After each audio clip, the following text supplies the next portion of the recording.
नमस्कार दोस्तों। तो आज हम लोग पढ़ने जा रहे हैं जीन पियाजे साहब का जो उन्होंने अपने सिद्धांत दिया हुआ है उसके बारे में हम अध्ययन करेंगे। तो वीडियो को लास्ट तक जरूर देखिएगा। हम इसमें जीन पियाजे के जितने भी इम्पोर्टेंट क्वेश्चन बनते हैं सीटेट और यूपी टेट में हम वो आपको बताएंगे। तो चलिए स्टार्ट करते हैं जीन पियाजे साहब के सिद्धांत के बारे में। तो इस सिद्धांत का जो प्रतिपादक हैं, जो जनक हैं, वो जीन पियाजे साहब हैं, जो कि स्विट्जरलैंड के क्या थे, निवासी थे, वहाँ के रहने वाले थे। जीन पियाजे साहब जो एक मनोवैज्ञानिक और अनुवांशिक एपिस्टोमोलॉजिस्ट थे, मतलब वह एक मनोवैज्ञानिक थे। वह सबसे अधिक संज्ञानात्मक विकास के अपने सिद्धांत के लिए प्रसिद्ध थे। वो किसके लिए प्रसिद्ध थे? तो वह संज्ञानात्मक विकास के लिए प्रसिद्ध थे। ये आपका एक क्वेश्चन बन सकता है कि संज्ञानात्मक विकास के सिद्धांत के लिए कौन प्रसिद्ध था? तो ये जीन पियाजे साहब प्रसिद्ध थे। ठीक है, जो इस बात पर ध्यान देते कि बचपन के दौरान बच्चों की जो बौद्धिक रूप से कैसे विकसित होता है, बच्चों का जो बौद्धिक रूप है वो बचपन में कैसे विकसित होता है, इस पे जो ध्यान देते थे कौन? जीन पियाजे साहब। पियाजे के इस सिद्धांत से पहले बच्चों को अक्सर केवल मिनी वयस्कों के रूप में सोचा जाता था, मतलब कि उनको छोटे वयस्कों के रूप में सोचा जाता था। इसके बजाय पियाजे ने सुझाव दिया कि जिस तरह से बच्चे सोचते हैं वह उसी तरह से अलग है जिस तरह की वयस्क जो है सोचते हैं। जो वयस्क सोचते हैं और जो बच्चे सोचते हैं वह क्या है? अलग है। उनके सिद्धांत का मनोविज्ञान के भीतर के एक विशिष्ट उपक्षेत्र के रूप में विकासात्मक मनोविज्ञान के उद्भव पर जबरदस्त प्रभाव था और शिक्षा के क्षेत्र में भी उनका बहुत योगदान था। उन्हें रचनावादी सिद्धांत के लिए अग्रणी के रूप में भी क्या कहा जाता है? उनको श्रेय दिया जाता है। किसको? जीन पियाजे साहब जी को, जो कि यह बताते हैं कि लोग अपने विचार और अनुभव के बीच की बातचीत के आधार पर क्या है? सक्रिय रूप से अपने ज्ञान का निर्माण करते हैं। किसने बताया? ये जीन पियाजे साहब ने। 2002 में एक सर्वेक्षण में पियाजे को 20वीं शताब्दी से दूसरे सबसे प्रभावशाली मनोवैज्ञानिक के रूप का भी स्थान दिया गया, उनको मान सम्मान दिया गया 2002 में। ठीक है, उनके कुछ महत्वपूर्ण बिंदु हैं, ये हमारे जीन पियाजे साहब देख लीजिए आप इनका फोटोज। ये जीन पियाजे साहब हैं जो कि सर्वप्रथम क्या थे? संज्ञानात्मक पक्ष के क्या थे? क्रमबद्ध व वैज्ञानिक अध्ययन स्विट्जरलैंड के प्रसिद्ध मनोवैज्ञानिक जीन पियाजे द्वारा किया गया था। संज्ञान प्राणी वह व्यापक है और अस्थायी ज्ञान है जिससे वह वातावरण, उद्दीपक जगत, वह जगत के माध्यम से क्या करता है? ग्रहण करता है। संज्ञान प्राणी वह क्या है? वह व्यापक और अस्थायी ज्ञान है जिसके क्या? वातावरण और उद्दीपक जगत, वह जगत के माध्यम से क्या करता है? ग्रहण करता है। समस्या समाधान, प्रतिकरण, विचारों का निर्माण, प्रत्येक क्षण मतलब देखकर सीखना आदि मानसिक क्रियाएं क्या है? सम्मिलित है। यह क्रियाएं क्या है? परस्पर आंतरिक संबंधित होती हैं। यह पियाजे साहब ने बताया। जीन पियाजे साहब का जो थर्ड है, जीन पियाजे का संज्ञानात्मक पक्ष पर बल देते हुए संज्ञानात्मक विकास का प्रतिपादक किया था। इसलिए जीन पियाजे को क्या कहते हैं? विकासात्मक मनोवैज्ञानिक भी जनक भी कहा जाता है। उनको विकासात्मक मनोवैज्ञानिक का जनक कहा जाता है, फादर कहा जाता है। किसको? जीन पियाजे साहब को। विकासात्मक मनोवैज्ञानिक के अंतर्गत शुरू से अंत तक अर्थात गर्भावस्था से वृद्धावस्था तक जो अध्ययन किया जाता है वह क्या होता है? विकासात्मक मनोवैज्ञानिक। विकास प्रारंभ होता है गर्भावस्था से। विकास का प्रारंभ होता है गर्भावस्था से। संज्ञान विकास शैशवावस्था से प्रारंभ होकर जीवन पर्यंत क्या करता है? चलते रहता है। यह जीन पियाजे साहब ने बताया। जीन पियाजे का संज्ञानात्मक विकास के सिद्धांत को कितनी अवस्थाओं में समझा गया है? आइए देखते हैं कि उनके कितनी अवस्थाओं में वो बताया है। तो पहला बताया है संवेदी पेशी, मतलब संवेदी पेशी अवस्था इंद्रिय जनित अवस्था, जो कि 0 से 2 वर्ष के बीच में होती है। इसके अंदर क्या क्या है आइए देखते हैं थोड़ा सा।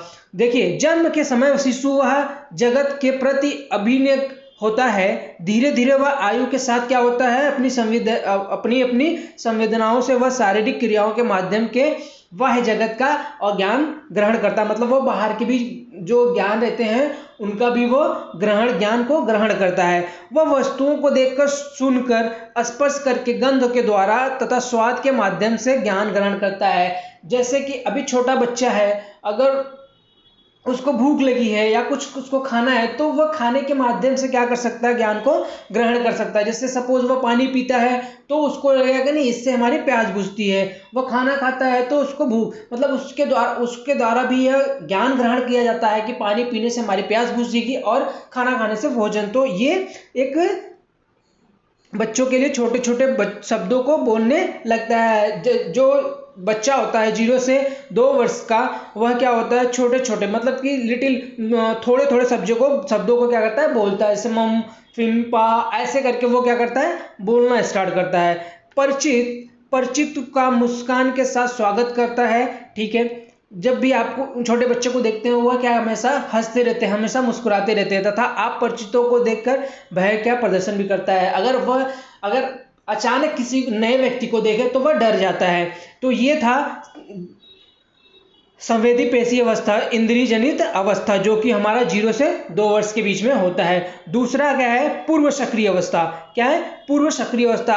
इस अवस्था में दूसरे के संपर्क में खिलौनों के अनुकरण के माध्यम से सीखता है, जो कि 2 से 7 वर्ष के बीच में होते हैं। वह क्या करते हैं, दूसरे के संपर्क में खिलौने का अनुकरण करके वो सीखते हैं।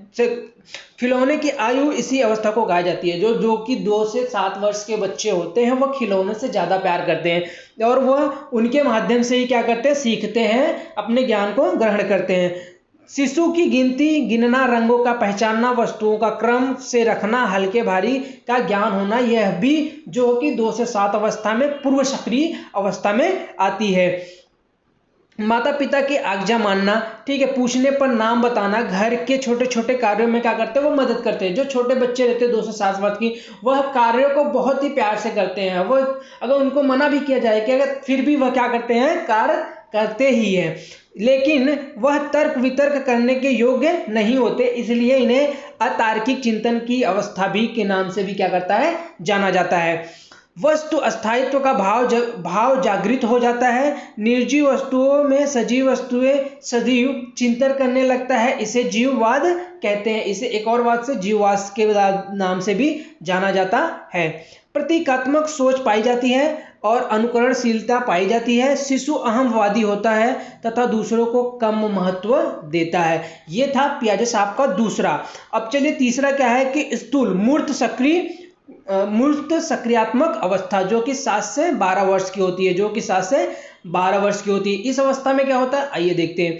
इस अवस्था में तार्किक चिंतन क्या है, प्रारंभ हो जाता है, लेकिन बालक का चिंतन केवल मुहूर्त प्रत्यक्ष वस्तुओं तक ही क्या करता है, सीमित रहता है। उससे ज्यादा वो क्या करते हैं, नहीं सोच पाते हैं। ठीक है, वह चिंतन नहीं कर पाते। वह अपने सामने उपस्थित 2 वस्तुओं के बीच में क्या करते हैं, तुलना करना रखते हैं, अंतर करना, समानता व असमानता बतलाना, सही गलत व उचित अनुचित में क्या करते हैं, वो विविध करना आदि को क्या करते हैं, सीख जाते हैं। ये अवस्था होती है 7 से 12 वर्ष की अवस्था।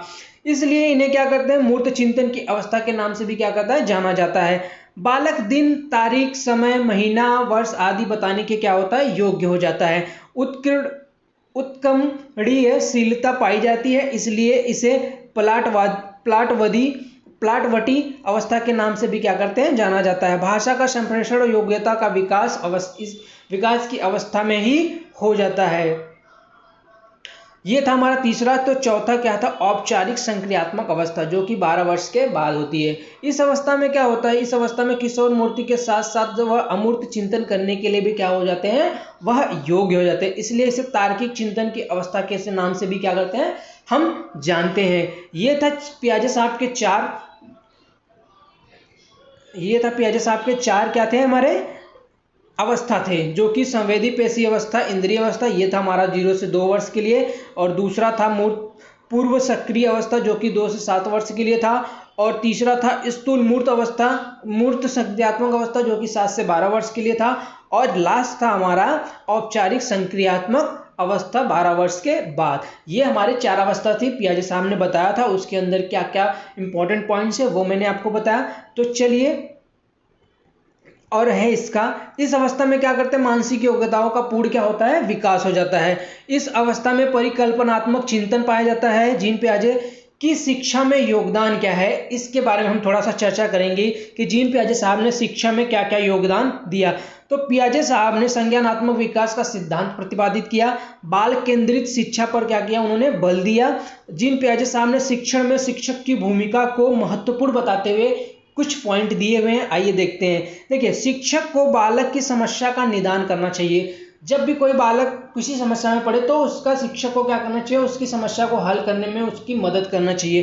सेकंड क्या है, बालकों के अधिगम के लिए उचित वातावरण तैयार करना चाहिए। बालकों को सीखने के लिए उनके लिए उचित जो वातावरण है वह तैयार करना चाहिए। जीन पियाजे साहब जो कि बुद्धि को जीव विज्ञान के स्कीमा की भांति बदलाकर बुद्धि को एक नवीन व्याख्या के रूप में प्रस्तुत किए हैं। जीन पियाजे ने आत्मीकरण, समंजन,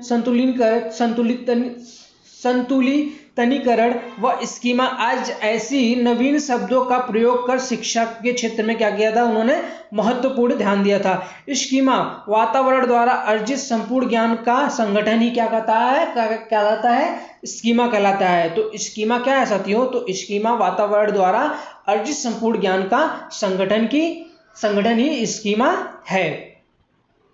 संरचना की व्यवहारगत समांतर प्रक्रियाओं जीव विज्ञान में स्कीमा कहलाती है, अर्थात किसी भी उद्दीपक प्रति विश्वसनीय अनुक्रिया को क्या कहते हैं, स्कीमा ही कहते हैं। तो जीन पियाजे साहब के संज्ञानात्मक सिद्धांत की संबंधित अति महत्वपूर्ण प्रश्न है, वो प्रश्न हम देखेंगे, हमारा कुछ पॉइंट है। तो चलिए अब देखते हैं कि पियाजे साहब के सिद्धांत और किस नाम से भी जाना जाता है, तो उन्हें विकास की आवश्यक के सिद्धांत के नाम पे जाना जाता है। दूसरा क्वेश्चन, विज्ञान पियाजे के अनुसार व्यक्ति किस विकास में उसके जीवन के किस भाग का विशेष योगदान होता है, तो बचपन का योगदान होता है। आगे है, पियाजे के संज्ञानात्मक विकास की प्रक्रिया में मुख्यतः किन दो बातों को महत्वपूर्ण नाम से माना गया है, संगठन व अनुकूलन। यह दोस्तों यह बहुत ही इंपॉर्टेंट क्वेश्चन है जो कि आपको सीटेट में पूछा जा सकता है। तार्किक चिंतन की क्षमता का विकास किस अवस्था में होता है, तो औपचारिक और मूर्त सक्रिय अवस्था में होता है, जिसमें क्या करते हैं, बच्चे सोचते हैं।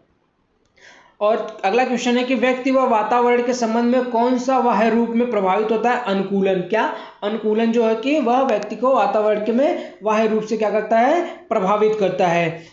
नेक्स्ट है, इस नियम के अनुसार बालक किसके साथ अनुकूलन करने के लिए अनेक नियमों को सीख लेता है, पर्यावरण के साथ। किसके साथ, पर्यावरण के साथ। समस्या का नेक्स्ट है, समस्या का समाधान की क्षमता का विकास किस अवस्था में होता है, मूर्त औपचारिक संघ क्रियात्मक अवस्था में। और जीन पियाजे साहब का जन्म कब हुआ था, 9 अगस्त 1896 को उनका जन्म हुआ था।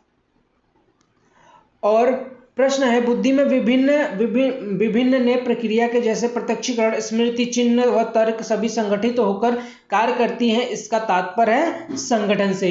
तो ये था हमारे बहुत ही महत्वपूर्ण क्वेश्चन जो कि पियाजे साहब ने दिया था, और हम लोगों ने पियाजे साहब का पूरा जो उन्होंने ये मनोविज्ञान में बताया हुआ था उनके बारे में हम लोगों ने जाना। तो आपको वीडियो कैसा लगा कमेंट करके ज़रूर बताइएगा, तथा हमारे वीडियो को लाइक, शेयर और चैनल को सब्सक्राइब कीजिएगा। हम नेक्स्ट में कोहलवर साहब को लेके आएंगे जो कि उन्होंने मनोविज्ञान के बारे में क्या बताया था उसके बारे में हम चर्चा करेंगे। तो मिलते हैं नेक्स्ट वीडियो में, तब तक के लिए जय हिंद, और चैनल को सब्सक्राइब शेयर जरूर कीजिएगा।